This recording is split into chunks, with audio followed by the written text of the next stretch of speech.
favorite places to visit in Washington, D.C. is the National Mall.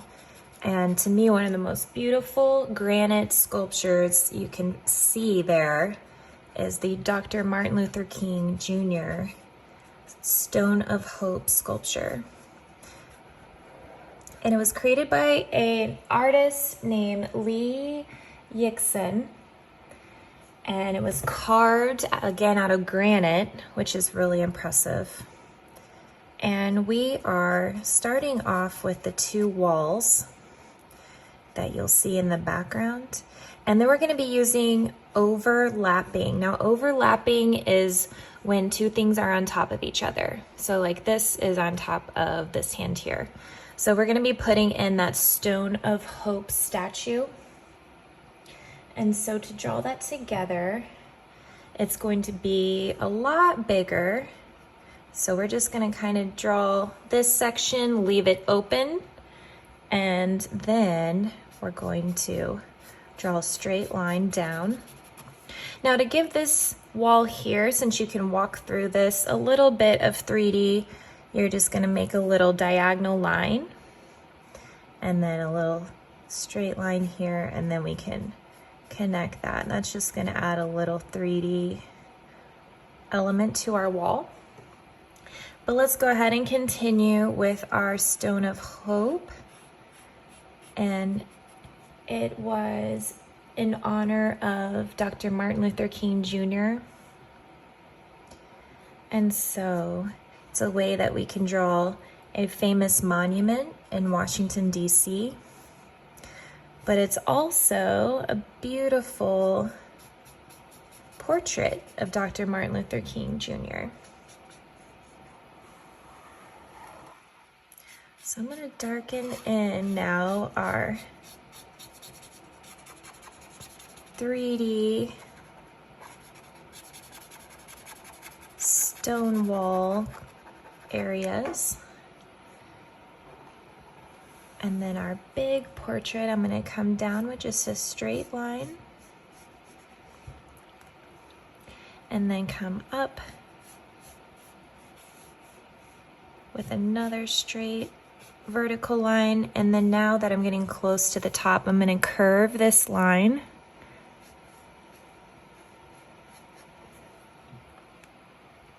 And then now we can start to draw the head. So the head actually goes a little bit above, and so we can represent that with an oval shape for now. And then his body, we're gonna see a little part of his suit. So I'm gonna put two dashed lines and then start to come out with his shoulders.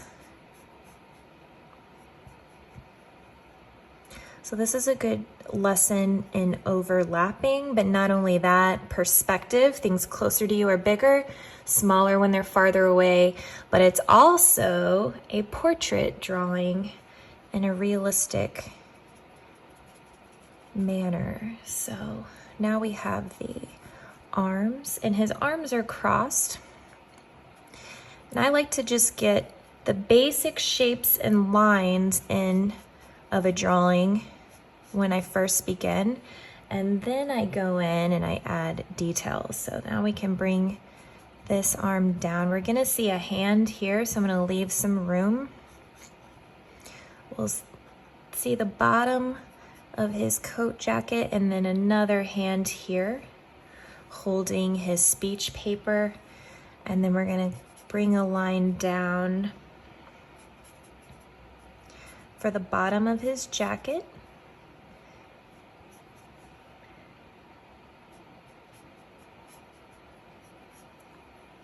And kind of round it out.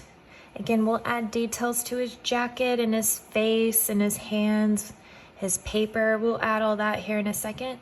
And then now let's start to get the legs. Now, this sculpture is not completely a portrait. It's a little bit carved. So you'll notice at the bottom, his legs start to kind of form into the stone. So it's not completely carved out. So this is about as much as you see of one pant leg. And then if we come down, It'll go a little bit farther down here. Again, we're just using vertical lines, basic shapes. We'll go in and add the wrinkles and the stone texture. And that's about it as far as what we're going to see. The rest is going to be the stonework around him. So all the way around his head, his arms, all of that's going to be stone, and including down here. And then again, we're going to do some stonework similar to the sides and then these two back here. So let's go ahead and put in our horizon line. And as we know, the horizon line is where the sky meets the ground. So don't draw through your sculpture. There you go. Got that horizon line in. Now we get to add the details. So we've got our basic shapes in. And now we can add his face and jacket. So let's start with the coat first. So he's wearing a collared shirt with a tie. So I'm going to start with 2 diagonal lines and then 2 curved lines for the knot of the tie. And then I'm going to just diagonal that off. And that's going to be his tie when we get his shirt in. Now I'm going to do 2 diagonal lines.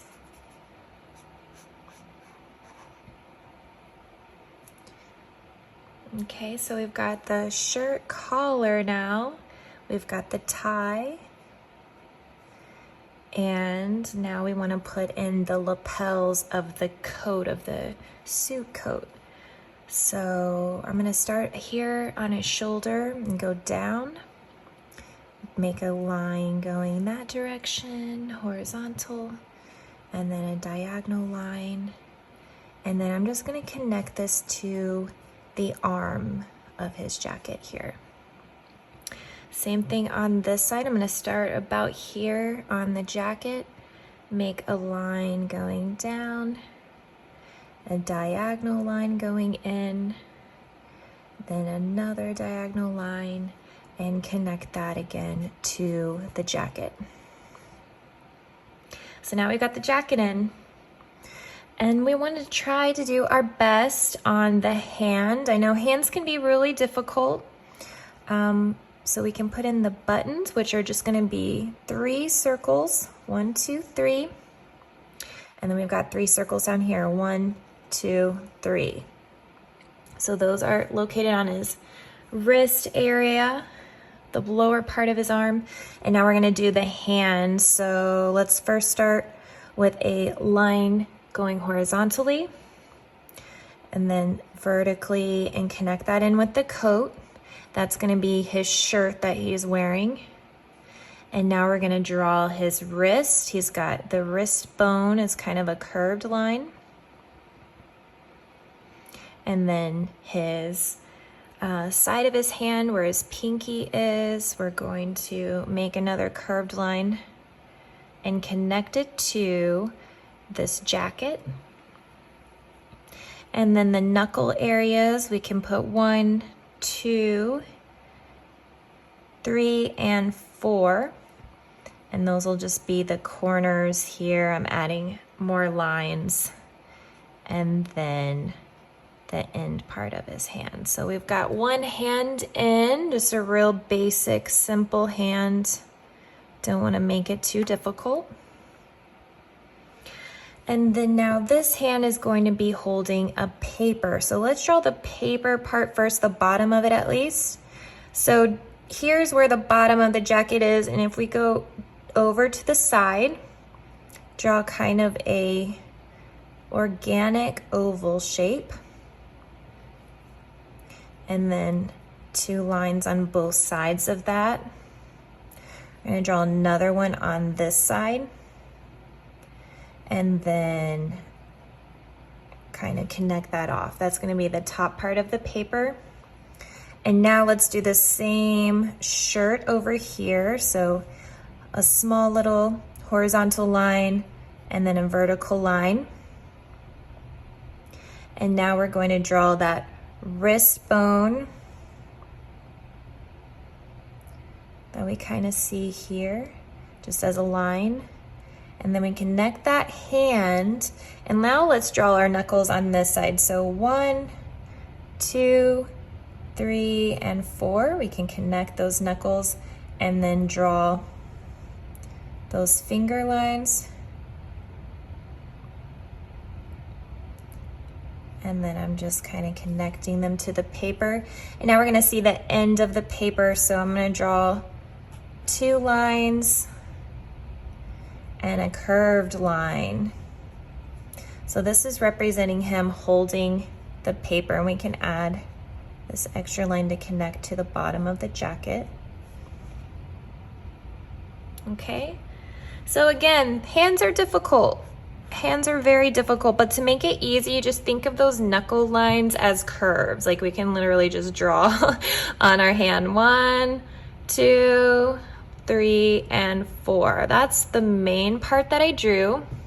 I also noticed this wrist bone here. That kind of helps me as a guide. This bone here I'll represent as like a curve. And then these 2 sides of the hand, 1, and then this half 2, because we're not really seeing the thumb, we're mostly just seeing the sides of the hand.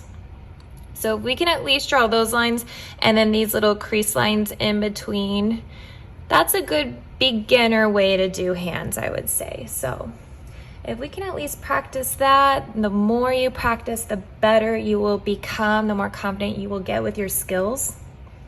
And then you can try harder things. So I think that's pretty good for beginner hands. Now let's go down to the coat.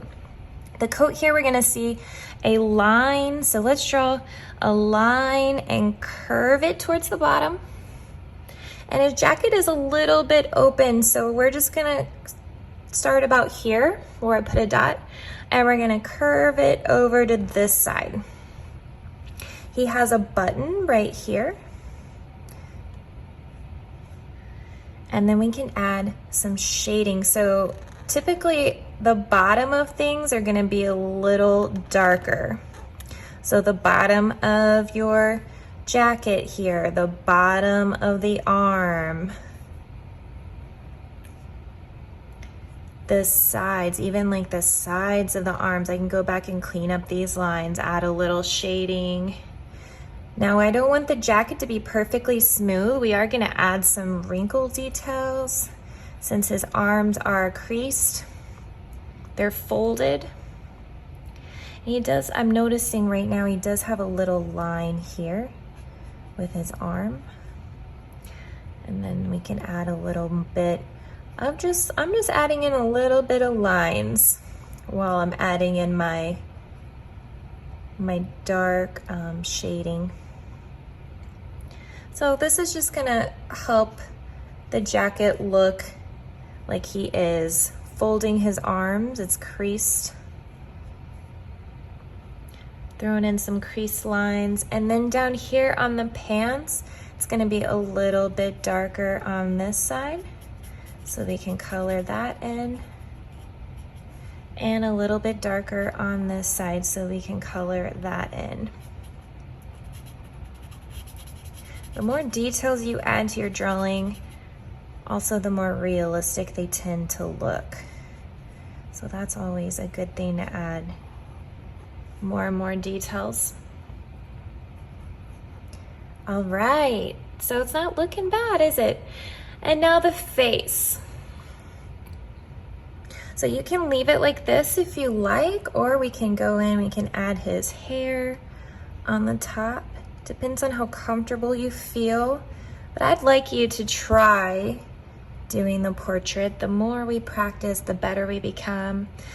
On the sides of the head, we always have ears. So if we were to draw a fake line horizontally here, cutting it in half, we're gonna see our ear shape. And you don't really see much of it on this side, but I'll just draw a little bit. And then in the direct middle, we have our nose. So we're gonna draw, I do like a little bitty U kind of a shape if I'm drawing the letter U. And then I use C, letter C for the nostrils. And my pen is a little thick. I recommend using a smaller point. See how thick mine is? It's not ideal for portraits this size, super small, but I'm gonna do my best. Then the eyes are kind of like almond shapes. You can put in the pupil and then the lips. I do like a big stretched out M, and then at the bottom, and then you can kind of try to fit a line in there. My pen is so big. All right, so that's basically all. We can add some eyebrows above the eyes.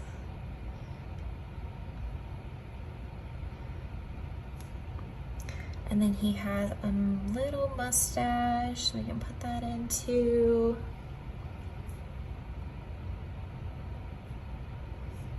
Very good. All right, now the stonework. So to give it that rough texture, you want to use bumpy lines.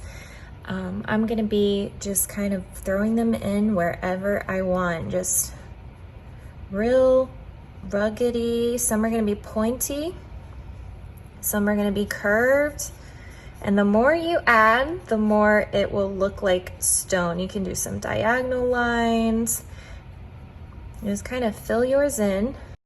All right, so we got our rock texture filled in, and now the last thing I want you to do, I've been showing you guys a bunch of his quotes throughout this video, and I want you to choose your favorite or one that inspires you. And we're gonna put in another horizontal line over to the side. And I want you to write that quote right here, because in the monument, there are walls surrounding both sides of these two, I guess you could call them like the gates of the monument. And there are a bunch of Martin Luther King's quotes everywhere. And on the side of this one is a really beautiful quote too. And so I just want you to fill your page with quotes. Maybe you don't have enough space. Maybe you want to do it up here or at the bottom, wherever you want to put your quote, that's fine. And then you can start to color it in. Thank you again for watching. You guys did an amazing job. And thanks for going on this adventure to Washington, D.C.